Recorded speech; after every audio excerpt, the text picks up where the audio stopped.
Hello, I'm Dr. Russel Hirst, editor of the International Journal of Nuclear Security. This new journal, launched in 2015, is a scholarly, peer-reviewed journal hosting an international conversation about issues and developments in the broad field of nuclear security.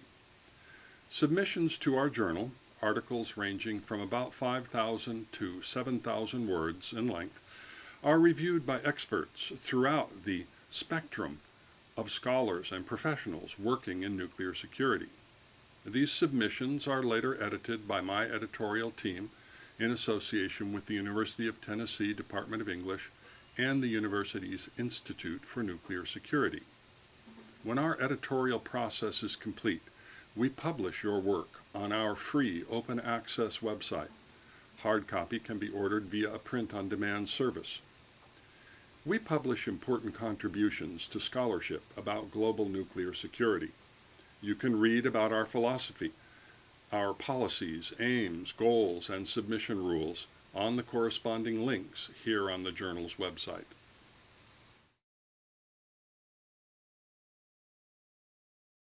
Nuclear security is a broad field encompassing science and technology, operational and intelligence capabilities, policy, law, and diplomacy, education and training, human reliability, real-world missions, and networking, partnering, engagement, and promotion of nuclear security culture.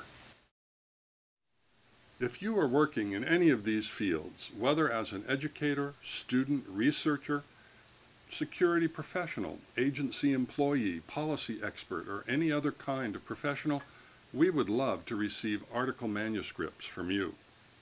Let's talk about the qualities of submissions that make them appropriate for publication in our journal.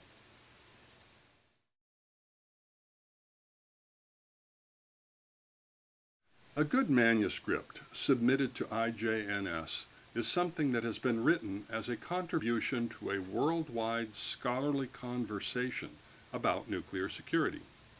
That is, the author or authors of the article show that they are familiar with the contributions being made by the international community of scholars and professionals working in their field. They cite and refer to these scholars and their works to show how their own ideas are related to the ideas and contributions of others in the field. Authors also show that they are entering a particular area of the conversation with a discovery, opinion, description, or assessment that contributes something new to the conversation.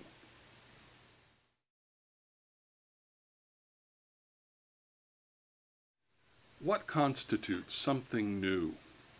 Since the field of nuclear security is itself so new, with so many developments and new actors coming onto the stage, there's a great deal of newness out there. This is one of the reasons our journal is so timely. New can mean new theories and discoveries in the sciences, such as nuclear forensics, and new descriptions of problems, dangers, and possible solutions, along with their implications for nuclear security policy. In fact, we ask that authors always discuss policy implications for their contributions, no matter what the subject. New can also mean innovations in training, be it new collaborations and programs or new training technologies. It can mean being first to describe scenarios relevant to nuclear security in particular countries, professions, or organizations. And it can also mean challenges to opinions or claims being made in all these contexts. Here, for example, are some of the contributions we've published in our journal. A new pathway to enhance the global security regime, lessons learned from Southeast Asia. Addressing imbalances in U.S. nuclear economic and non-proliferation policies. Nuclear power, black sky liability, or black sky asset. Addressing the tunnel threat at nuclear facilities. Improving nuclear safety, security, and non-proliferation in Northeast Asia. Radiation damage as a possible metal chronometer for pre-detonation nuclear forensics.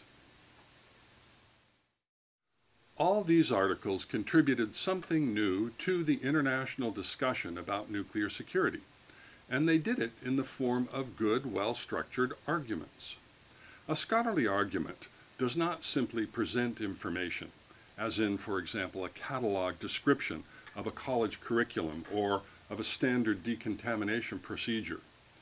To argue in a scholarly sense means to present a claim about something of interest to an audience and then to support that claim with evidence, analysis, reasons, examples, details, demonstrations, and so on. A good argument does these things in a structured, well-illustrated way that makes the author's claim or claims clear and bright, hence convincing, within the minds of the people it addresses. This is the literal meaning of the English word argument.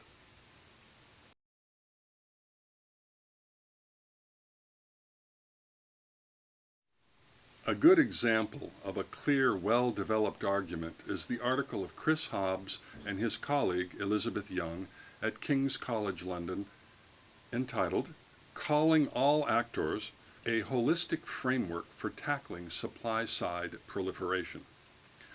This is the sort of two-part argument, always so helpful, wherein authors claim problem X exists and Y is the solution. Here now is their abstract, which not only posits problem and solution, but also reveals the structure that they use in their article to support their claim. This article proposes a new holistic framework for tackling supply-side proliferation based on a mix of punishments, incentives, and a new normative standard, PIN, that could be taken by industry. After outlining a brief history of illicit nuclear trade, highlighting the increasingly sophisticated strategies adopted by proliferators, we explore in detail the PIN or PIN framework.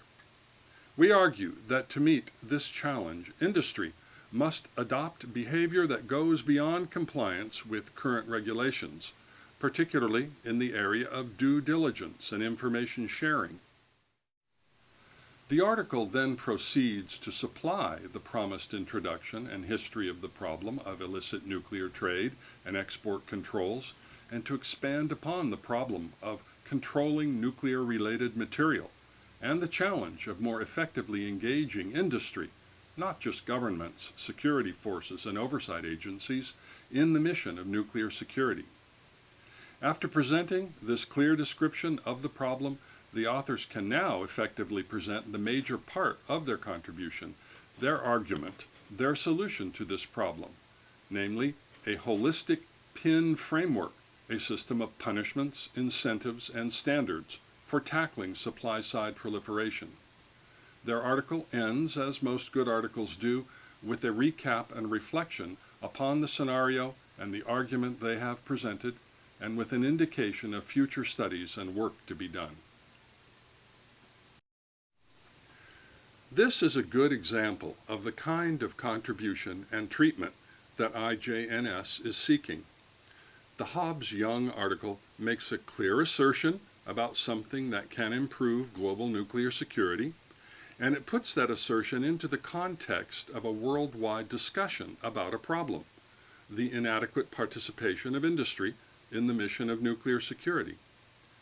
The article then proposes a solution, arguing for it in a structured, well-illustrated way.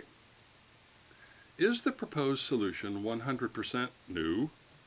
Maybe not, if we say it's long been known that we need industry to participate more conscientiously and voluntarily in nuclear security.